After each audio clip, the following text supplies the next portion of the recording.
Assalamualaikum warahmatullahi wabarakatuh. Halo pemirsa Kulon Progo, apa kabarnya? Semoga senantiasa baik ya. Bagaimana nih di bulan Desember ini, apakah Anda pemirsa Kulon Progo sudah merencanakan untuk liburan besok menyambut di awal tahun 2025? Nah, jangan sampai pemirsa liburan Anda jadi nggak happy karena kena pungli gitu kan.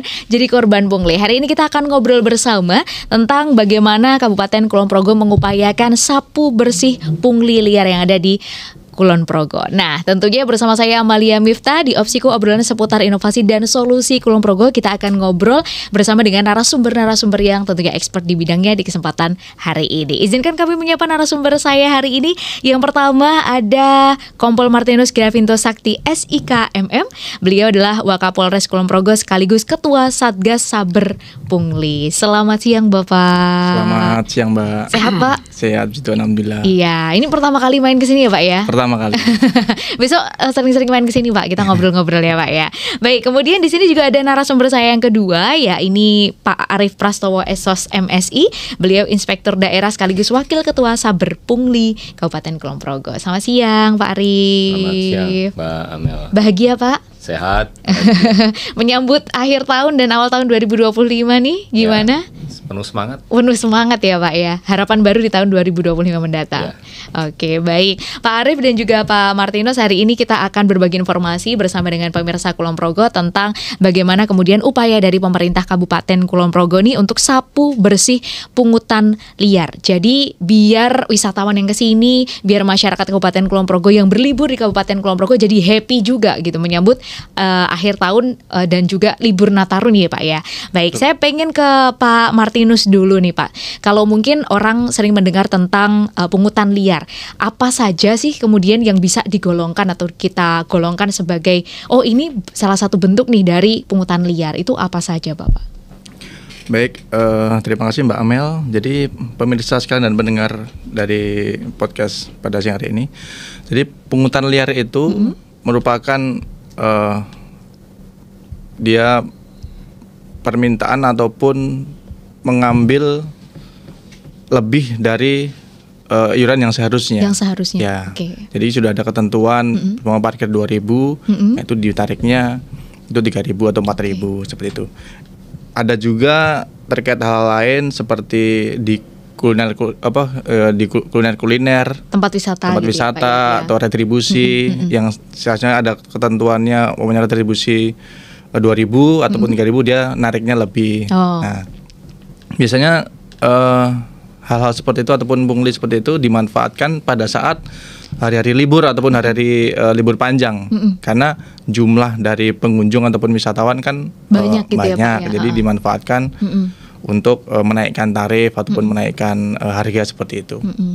Oke, kalau di Jogja itu kita kenal sebagai nutuk Bapak ya. Nah, kalau misalnya orang jualan atau orang jualan itu biasanya kita kenalnya sebagai nutuk. Nah, apakah itu juga bisa digolongkan sebagai pungutan liar juga, Bapak? Bisa Mbak, kayak gitu. Karena seharusnya dia mencantumkan harga resminya seperti itu, tapi dia menghilangkan ataupun tidak mencantumkan harga, tapi langsung memberikan harga yang sakar PDW dalam arti yang lebih tinggi dari yang sewajarnya seperti itu. Oke, baik. Nah, dari Pak Arief Prastowo juga selaku kemudian Wakil Ketua Saber Pungli Kabupaten Kulon Progo, Pak, ini dari kasus-kasus yang pernah terjadi di Kulon Progo, saya penasaran apakah memang di Kulon Progo ini juga ada kasus pungutan liar begitu, dan bentuknya apa saja Bapak biasanya? Ya, pungli atau pungutan liar itu ada di beberapa segmen ya. Ada di segmen wisata seperti yang kita akan nanti akan saya dan Pak Waka berencana untuk melakukan pemantauan di tempat-tempat wisata terkait dengan apakah di sana ada tindakan pungli atau tidak. Nah, wisata itu salah satu segmentasi dari concernnya gitu ya Pak ya? Ya, pungli bisa saja ada di wisata, lalu juga ada di sektor perdagangan misalnya, yang tadi yang Mbak Amel ceritakan istilah nutruk gitu. Lalu ada juga di pelayanan yang lain, misalnya pendidikan, Intinya adalah ketika ada pungutan atau pembayaran atau permintaan atau apapun namanya sejenis itu yang itu tidak sesuai dengan ketentuan atau regulasi yang ada. Apakah itu ada di peraturan daerah atau peraturan yang lain tentang retribusi dan seterusnya. Nah, ketika ada pembayaran atau pungutan atau penerimaan uang, permintaan uang yang itu tidak sesuai dengan ketentuan, itulah pungutan liar. Pungutan liar, oke, baik. Nah, kemudian Pak, berarti kan ada kemudian pemerintah daerah tuh punya beberapa instrumen gitu ya Pak ya, yang menjelaskan terkait dengan retribusi yang memang harus dibayarkan atau diambil oleh pemerintah daerah begitu. Nah, kemudian bagaimana Pak, ini ketika masyarakat, ketika wisatawan datang ke tempat wisata gitu ya. Nah, membedakan ini mana yang pungutan liar dan mana yang secara sah gitu disebut sebagai retribusi. Padahal kan sekarang banyak kemudian tempat-tempat wisata juga yang dikelola oleh mungkin dari kelompok Pokdarwis begitu ya Pak, dan lain sebagainya. Itu membedakannya gimana antara yang pungli dengan yang bukan? Oh, ini ternyata memang retribusi yang secara sah begitu. Cara yang paling mudah untuk membedakan itu adalah ketika penyelenggara aktivitas atau kegiatan itu memasang pengumuman.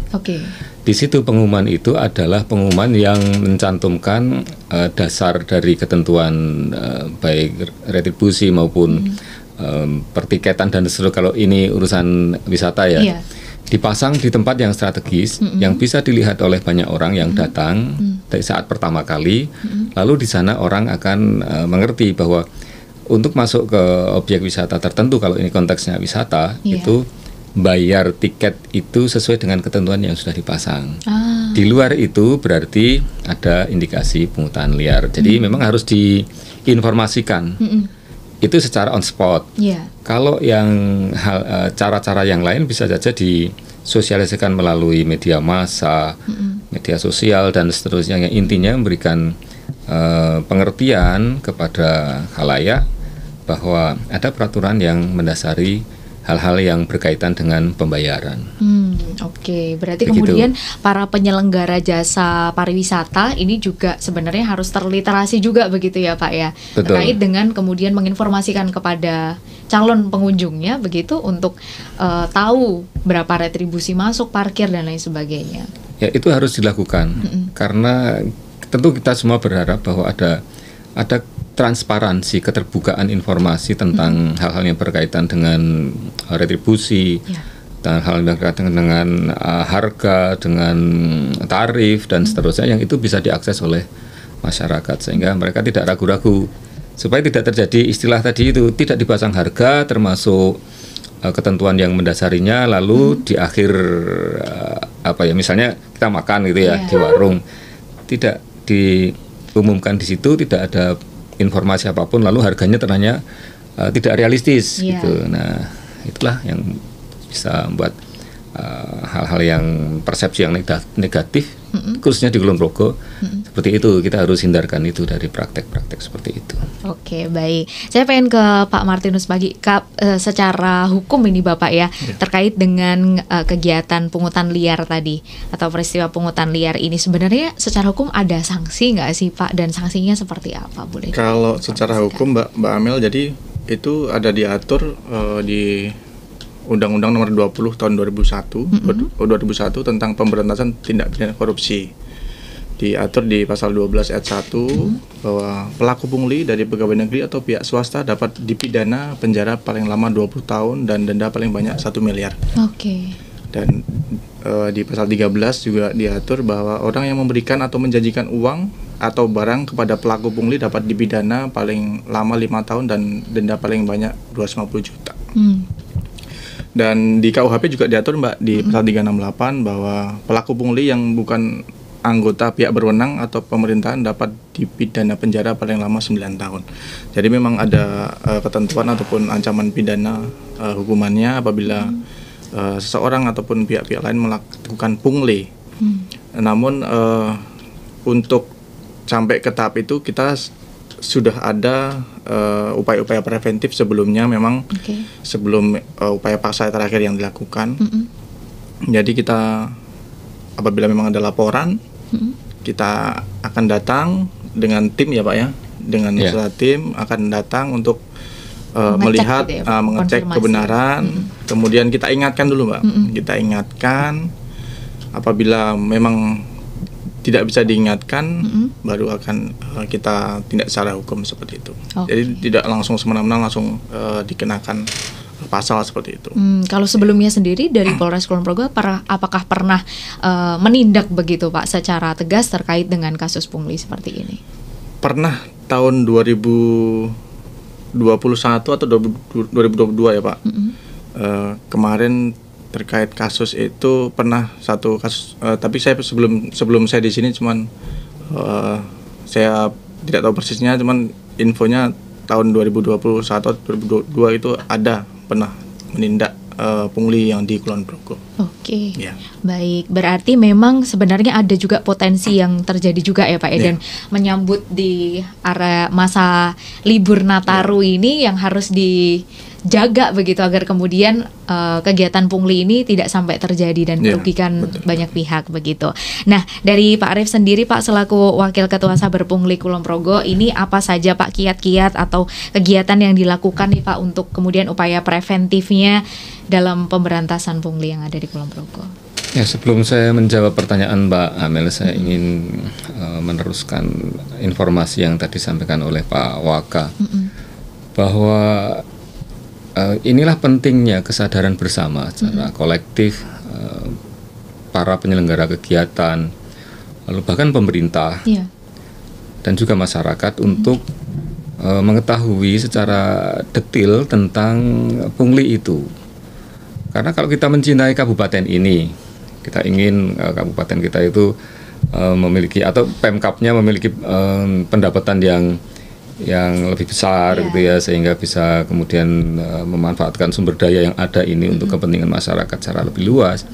Maka salah satu caranya adalah menertibkan atau konsisten dengan ketentuan-ketentuan sebagaimana dalam peraturan. Kenapa? Karena orang akan percaya. Kalau orang itu percaya, kemanapun di Kulon Progo ini dia akan mendapatkan layanan yang terbuka tanpa ada pungli. Mereka tentu misalnya ya, kalau mau di wisata, mereka akan datang lagi karena tidak ada cerita negatif yang dia rasakan gitu. Ada experience yang kurang baik begitu. Ketika pengalaman itu positif, dia akan ceritakan pada orang lain dan mereka akan datang lagi. Nah, ini keuntungan yang luar biasa terakumulasi, baik misalnya pedagang-pedagang atau siapapun yang mendapatkan manfaat dari kunjungan orang yang membayar gitu. Maka di situ pentingnya kepercayaan. Nah, ini salah satu hal yang penting yang ingin saya sampaikan kepada khalayak di Kulon Progo ini, bahwa kita menjaga kepercayaan itu berarti kita menjaga kelangsungan usaha-usaha kita yang ada di sini. Nah, pertanyaan Mbak Mel tadi, apa yang harus dilakukan? Pertama, sosialisasi kepada semua orang tentang apa itu pungutan liar, tentang bagaimana cara untuk kita menyadarkan semua orang. Semua orang tahu bahwa ini pungutan liar dan tidak boleh terjadi.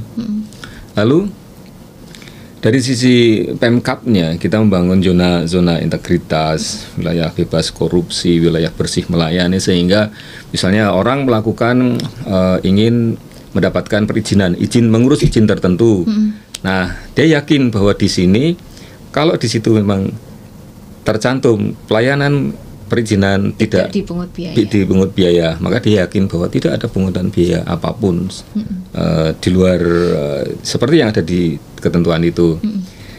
Nah, ketika itu disadari semua, maka orang akan merasa terlayani dengan baik. Nah, disitulah pentingnya wilayah bebas korupsi bagi OPD atau entitas OPD yang ada di Kabupaten Kulon Progo ini. Kemudian juga untuk mencegah itu semuanya, antisipasinya antara lain adalah membuka seluas-luasnya akses bagi masyarakat untuk menyampaikan informasi tentang suatu kegiatan tertentu yang ternyata itu berindikasi adanya pungli. Jadi saluran-saluran aduan ini juga harus dibuka selebar-lebarnya, sehingga masyarakat akan memudahkan bagi mereka untuk melaporkan jika terjadi pungutan liar misalnya, atau mengetahui ada praktek pungli di suatu entitas. Gitu. Lalu, nah ini yang seperti saya dan Pak Waka hadir, ada Satgas Saber Pungli ini, satuan tugas sapu bersih pungutan liar di Kabupaten Kulon Progo.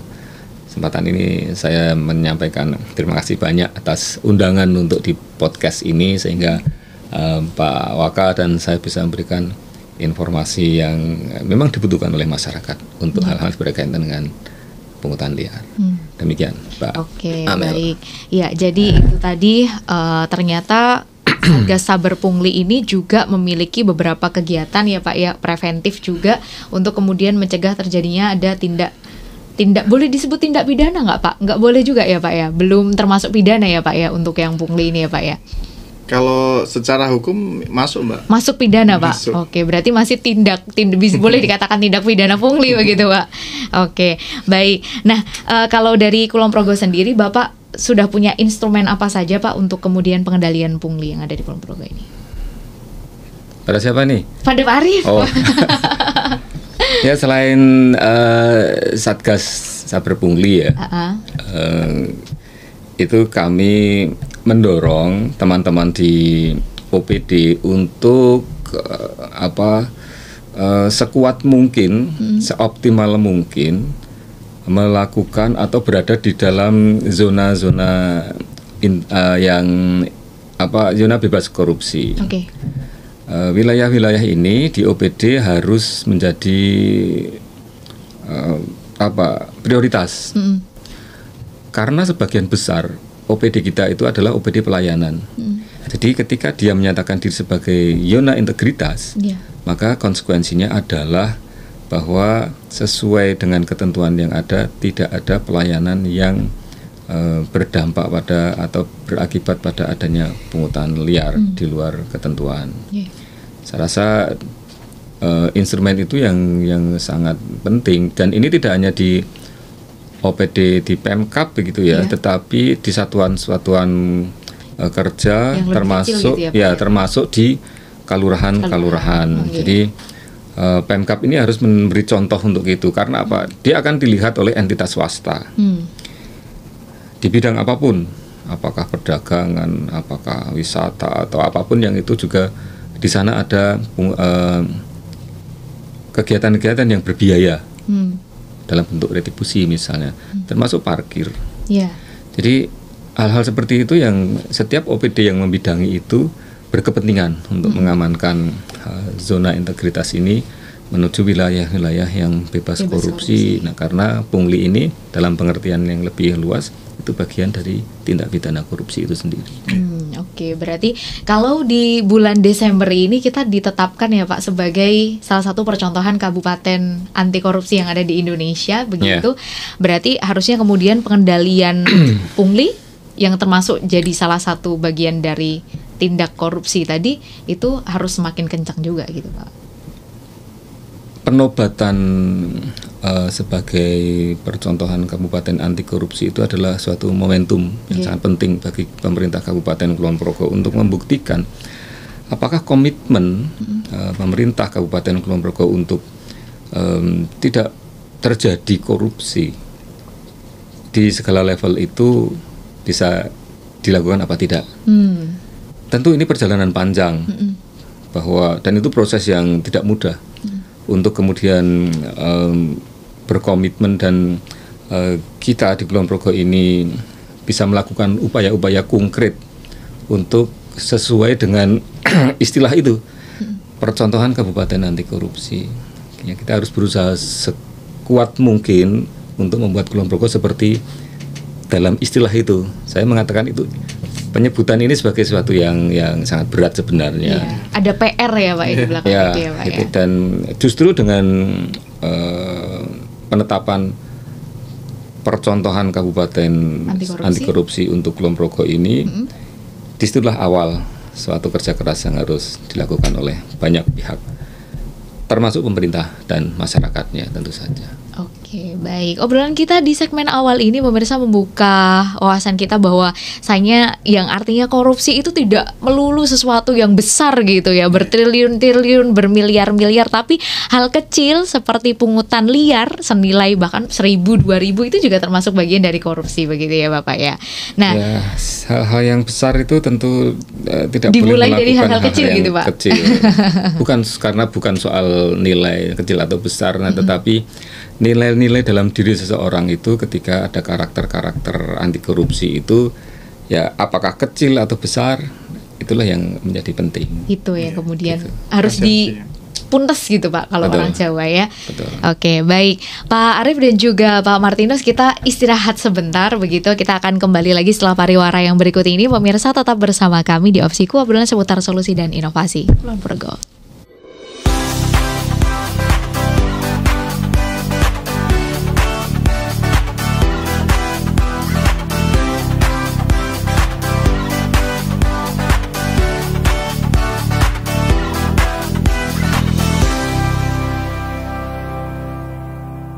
Terima kasih pemirsa, Anda masih bersama kami di Opsiku, obrolan seputar solusi dan inovasi Kulon Progo. Hari ini kita masih membahas pemirsa tentang bagaimana upaya pemerintah Kabupaten Kulon Progo dalam menyapu bersih segala bentuk dari pungutan liar atau pungli, dan tentunya juga untuk menjamin kenyamanan dari seluruh masyarakat dan seluruh wisatawan yang nantinya hadir atau akan berkunjung ke Kabupaten Kulon Progo, khususnya di momen libur Nataru di kesempatan tahun ini. Baik, saya masih bersama dengan Kompol Martinus dan juga Pak Arief Prastowo. Beliau merupakan Wakil Ketua Saber Pungli dan Kompol Martinus merupakan Wakapolres Kulon Progo dan juga sekaligus juga sebagai Ketua Satgas Saber Pungli Kulon Progo. Baik, saya pengen ke Pak Martinus lagi nih, Pak Martinus.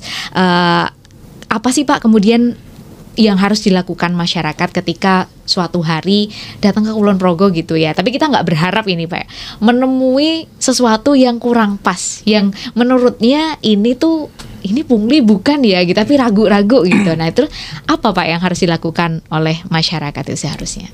Baik, masyarakat pendatang khususnya Mbak ya, masyarakat pendatang yang datang dan dia menemukan sesuatu yang janggal ataupun hal yang tidak mengenakan, terutama terkait adanya pungli, itu sekarang sudah ada aplikasi SP4N Lapor di situ.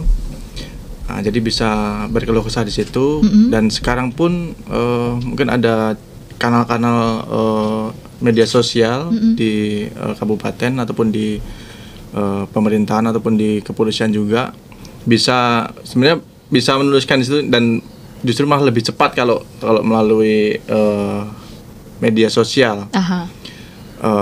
Dan kita sebagai institusi ataupun dari pihak penanggung jawab Saber Pungli ini akan menanggapi apa yang menjadi suara ataupun keresahan dari masyarakat ataupun pendatang yang datang, karena memang kita memiliki tanggung jawab untuk membersihkan Kulon Progo ini dari pungutan liar. Seperti itu. Dan tentu saja instansi ataupun dari pemerintah yang bertanggung jawab ini harus, dan terutama dengan masyarakat juga harus sadar bahwa tadi disampaikan oleh Pak Inspektorat bahwa untuk memajukan Kulon Progo ini harus bersama-sama, harus sadar untuk bagaimana caranya masyarakat itu ketagihan untuk datang lagi ke Kulon Progo.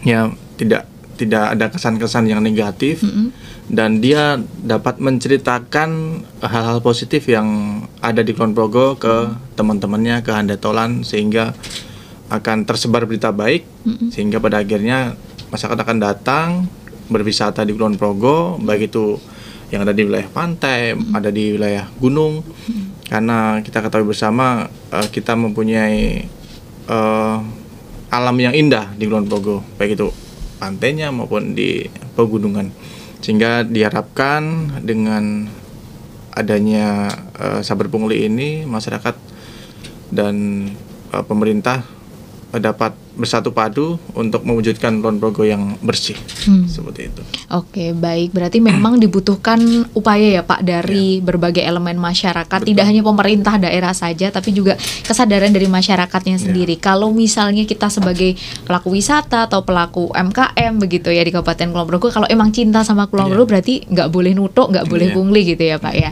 Nah, dari Pak Arief sendiri Pak, dari pemerintah daerah apa Pak kemudian yang dilakukan untuk membangun ini nih, iklim kesadaran ini nih, apa saja yang sudah dilakukan Pak? Ya, sesungguhnya tempat-tempat wisata, warung-warung makan, restoran, tempat-tempat pelayanan yang ada di Kulon Progo ini, baik yang diselenggarakan oleh pemerintah kabupaten maupun swasta, masyarakat, itu adalah suatu etalase yang menggambarkan isi dari apa yang ada di dalam di tubuh Kabupaten Kulon Progo itu sendiri. Nah, karena sebagai etalase, maka tampilan-tampilan di sana itu memang harus tampilan-tampilan yang sebaik mungkin. Kita dilihat banyak orang, dikunjungi sebanyak orang, maka kita harus menampilkan penampilan-penampilan di situ yang secara secara alamiah, apa adanya, sesuai dengan ketentuan yang ada. Itu yang perlu saya sampaikan dan saya tekankan. Lalu kita memang perlu untuk selalu mendorong semua pihak, baik OPD, pemerintah maupun masyarakat itu sendiri, untuk selalu menjaga komitmen ini. Komitmen bahwa pungli itu seharusnya tidak pernah atau tidak akan terjadi di Kulon Progo. Kalau kita bertanggung jawab terhadap apa yang ada di Kabupaten Kulon Progo ini, dari sisi apapun, pelayanan apapun, termasuk konteks kita hari ini lebih ke pelayanan di wisata gitu ya, karena sebentar lagi kita akan berada di dalam kondisi atau situasi liburan Natal dan Tahun Baru.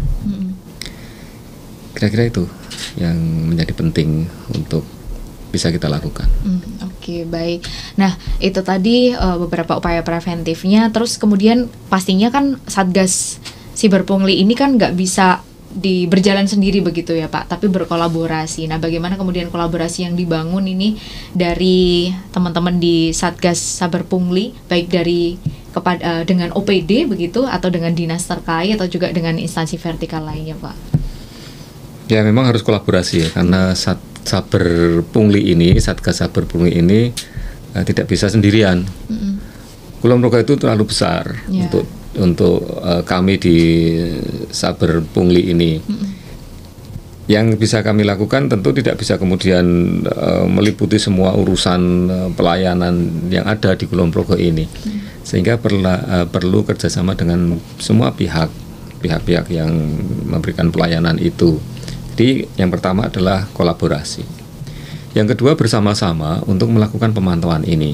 Tadi saya sebutkan di depan, jika ada hal-hal yang memang menjadi keluhan atau komplain dari masyarakat pengguna layanan dalam bentuk apapun, itu bisa disampaikan ke Saber Pungli ataupun ke OPD yang berkaitan yang melayani itu secara langsung, atau ada yang tadi disebutkan oleh Pak Waka melalui span lapor itu yang ada di Kominfo itu. Saya berharap bahwa saluran-saluran ini bisa dioptimalkan oleh masyarakat untuk perbaikan bersama tentang pelayanan yang seharusnya mereka dapatkan bersih, tanpa ada hal-hal yang mengganjal di dalam pelayanan itu sendiri. Apalagi ketika itu menyangkut orang-orang yang datang dari luar Kulon Progo, supaya promosinya itu selalu positif. Di sini itu bebas pungli, tidak ada yang nuduh, parkir juga wajar sesuai ketentuan, harga-harga atau tarif makanan juga wajar gitu, sehingga mereka bercerita kemanapun itu, lalu mereka akan datang lagi ke Kulon Progo. Sambang ya. Biar experience-nya tetap baik begitu ya Pak, yang diceritakan di luar sana begitu. Tapi kalau sekarang kita lihat Bapak, jadi peristiwa-peristiwa yang lalu juga, misal kejadian nutuk dan lain sebagainya begitu di tempat-tempat wisata yang pernah terjadi sebelumnya, kemudian viral di media sosial, ini kan cukup menggemparkan ya Pak ya. Kalau dari Pak Martinus sendiri, tanggapan Bapak seperti apa Pak? Apakah memang sebagai masyarakat, oh ya udahlah kita lapornya secara langsung ke salurannya aja tanpa kemudian harus diumbar begitu di media sosial? Ya, sebenarnya sudah ada laporan untuk kanal-kanal resmi atau saluran-saluran resmi yang untuk pelaporan. bisa langsung ke UPD ataupun instansi yang bersangkutan. Dan saya rasa sudah ada masing-masing instansi itu sudah ada kanalnya masing-masing, sehingga langsung dapat tepat sasaran tanpa diumbar secara umum. Tapi mungkin masyarakat juga kadang-kadang gemes juga kan. Gemes juga, kok sudah laporan tapi kok nggak ditanggap-tanggapi. Akhirnya mereka menguploadnya ataupun melaporkannya ataupun menulis di media sosial yang mungkin bertujuan untuk biar dilihat orang dan bisa viral sehingga cepat ditanggapi oleh UBD. Dan saya juga di sini berharap bahwa instansi-instansi yang ada di Kulon Progo ini tetap berkomitmen untuk menjaga Kulon Progo ini tetap bersih, sehingga masyarakat yang mungkin mengalami kekecewaan ataupun dilayani dengan tidak maksimal dapat langsung tertangani via instansi tersebut, tidak perlu untuk disebarkan di media sosial, karena efeknya akan buruk untuk Kulon Progo, karena kalau di medsos kan bisa langsung dilihat semua orang. Dan jejak digitalnya itu lama Pak ya, bahkan nggak bisa hilang begitu. Nggak bisa hilang. Tetap akan selalu ada, dan kalau sudah dilihat semua orang viral, dan tentu saja bisa menurunkan citra dari Kulon Progo itu sendiri kan.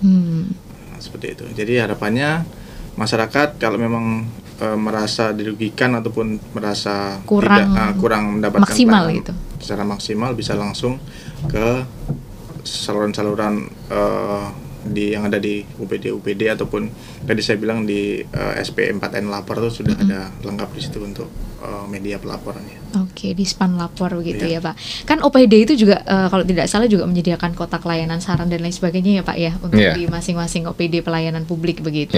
Nah, itu kalau dari Satgas Saber Pungli sendiri rutin nggak sih Pak melakukan monitoring atau kemudian evaluasi terhadap OPD itu, khususnya para OPD yang menyelenggarakan pelayanan publik? Apakah ada masukan nggak sih, ini ada masalah apa gitu? Satgas Saber Pungli ini sering nggak Pak melakukan evaluasi atau monitoring terkait hal itu?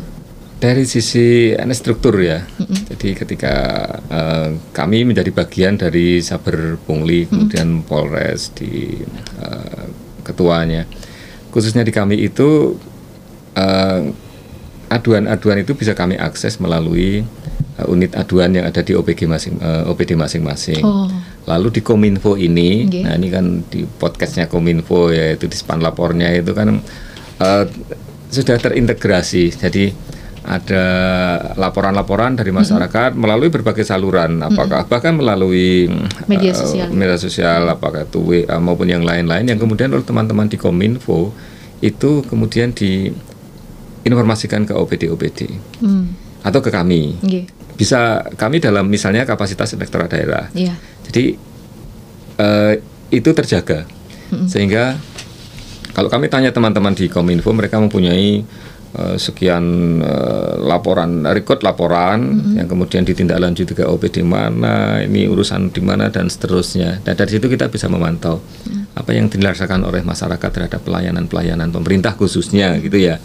Nah, Saber Pungli ini lebih luas dari itu. Karena Saber Pungli ini juga memantau aktivitas pelayanan yang diselenggarakan oleh masyarakat. Gitu. Jadi ini lebih luas gitu.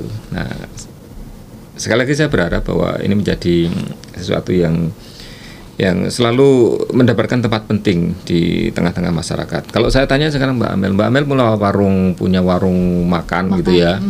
Terus banknya itu ada orang datang, terus kita kasih harga mahal, terus mereka nggak pernah datang lagi, atau harganya lebih murah, tetapi mereka akan datang lagi, ngajak temannya. Nah, kira-kira kan kita akan memilih yang kedua, karena itu ini keberlangsungan, sustainable-nya ya Pak. Nah, itu yang mestinya itu ada di dalam pikiran semua penyelenggara layanan, apakah wisata, perdagangan dan seterusnya. Kampanyenya harus positif, sehingga berita-berita viralnya tadi itu yang viral yang positif gitu, bukan yang negatif. makan murah di Kulon Progo, 5.000 kenyang gitu ya Pak ya. Dengan view bagus. Hari ini bayar, besok gratis. Nah, besok datang gratis gitu Pak, bawa teman satu gitu ya. Jadi ini memang kesadaran ini yang harus dibangun ya Pak ya dari seluruh lini masyarakat. Betul. Tidak hanya pemerintah daerah saja, tapi juga mereka para pelaku wisata tadi, pelaku UMKM juga begitu. Untuk kemudian benar-benar dalam berdagang itu berdagangnya secara Pak sebutannya sportif gitu ya Pak ya. Dan masyarakat juga harus kritis. Kita berharap masyarakat kritis. Jadi ketika ada sesuatu hal yang memang perlu dikomplainkan, lakukan saja. Karena ini demi kebaikan untuk semuanya, pelayanan yang harus diberikan baik oleh pemerintah maupun swasta. Ya, daya kritis masyarakat ini yang kita tunggu sebenarnya. Gitu. Jadi kalau misalnya Pak ada masyarakat juga yang, waduh takut nih nanti kalau lapor takut dilaporin, takut ditanya-tanya gitu Pak sebenarnya. Apakah mungkin ada sebagian masyarakat kita yang takut, mereka merasa tidak nyaman atau tidak maksimal, tidak diberikan pelayanan secara maksimal, tapi takut lapor nih Pak. Nah itu seperti apa dari pandangan Pak Arief sendiri? Kalau yang lapor itu kan mereka bisa saja lapor itu anonim, silahkan. Jikapun mencantumkan identitas juga bagus, karena kami bisa kemudian mengkonfirmasikan tindak lanjut yang telah dilakukan. Nah, untungnya kalau identitas jelas itu bisa kami konfirmasi karena itu SOP-nya yang ada di dalam tindak lanjut laporan. Dan pelapor tentu identitas kita tidak buka kepada siapapun, gitu. Jadi ini lebih ke sistem itu. Ketika ada identitas pelapor, kami bisa kemudian informasikan lagi bahwa laporan yang Anda sampaikan telah kami tindak lanjuti, hasilnya seperti ini dan seterusnya. Oke, baik. Nah, ini terakhir nih Pak, ada nggak sih Pak pesan dari Pak Martinus dan juga nanti masing-masing ya Pak, dari Pak Arief juga kepada seluruh masyarakat mungkin yang mau menyambut libur Nataru biar liburannya makin happy gitu ya, nggak bete karena kena pungli gitu. Dari Pak Martinus sendiri, semoga Pak. Ya, yang pertama dari sektor pelaku usaha ataupun pelaku pariwisata ataupun pelaku usaha kuliner, tentu saja harus membuka kesadarannya bahwa Kulon Progo ini dapat pemasukan ataupun dapat citra baik dari wisatawan yang datang, ya, sehingga apabila masyarakat yang datang itu tidak merasa enak ataupun tidak nyaman, tentu saja mereka kedepannya tidak akan datang lagi, sehingga keberlanjutan ataupun untuk sustainabilitasnya di kemudian hari tidak akan berlangsung. Jadi mereka pelaku usaha itu harus sadar sehingga harga ataupun tarif yang diberlakukan harus wajar dan tidak untuk dalam tadi bahasa tanda kutip tadi. Kemudian yang kedua dari masyarakatnya sendiri ataupun dari masyarakat non pelaku usaha ataupun yang pelaku yang masyarakat yang akan datang ataupun dari wisatawan, itu harus sebenarnya harus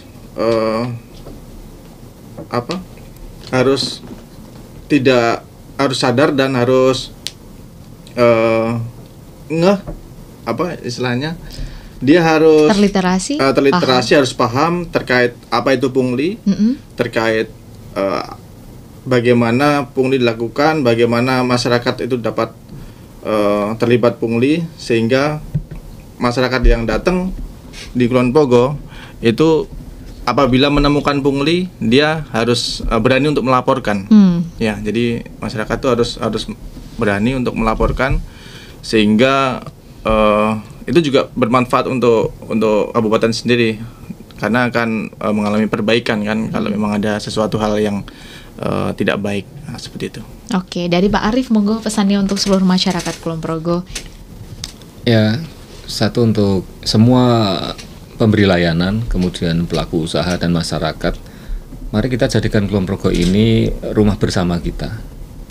Kita saling menjaga situasi dan saling menginformasikan jika ada hal yang memang perlu dikomunikasikan. Terkait konteks saber pungli atau pungutan liar khususnya di pembicaraan kita itu, Jika kita ingin bahwa Kulon Progo itu didatangi banyak orang, kemudian kita mendapatkan pemasukan, kuncinya adalah trust, percayaan. Jadi kita jaga itu supaya banyak orang datang ke Kulon Progo dengan nyaman dan mereka merasa di rumah sendiri. Kira-kira begitu Mbak Mel. Oke, Mbak. Baik pemirsa, terima kasih banyak Pak Martinus dan juga Pak Arief yang sudah berkenan ngobrol bersama kita di kesempatan hari ini. Dan tentunya juga untuk pemirsa Kulon Progo, kami mengajak bagi Anda yang mungkin menemukan kondisi atau mungkin mendapati peristiwa pungutan liar yang ada di Kabupaten Kulon Progo, silahkan Anda bisa melaporkannya melalui berbagai kanal dan channel yang sudah disiapkan oleh pemerintah Kabupaten Kulon Progo. Kita akan berikan tindak lanjut dan tentunya menjamin kenyamanan dari seluruh masyarakat, seluruh wisatawan yang hadir di Kabupaten Kulon Progo. Dan tentunya kita juga mengajak untuk kepada seluruh pelaku UMKM, pelaku pariwisata untuk kemudian dapat membangun kepercayaan masyarakat biar datang ke Kulon Progo jadi lebih nyaman dan enjoy. Sekarang saatnya saya Amalia Miftah harus pamit undur diri. Terima kasih atas kebersamaan Anda. Kita jumpa lagi di episode berikutnya pemirsa. Wassalamualaikum warahmatullahi wabarakatuh dan sampai jumpa.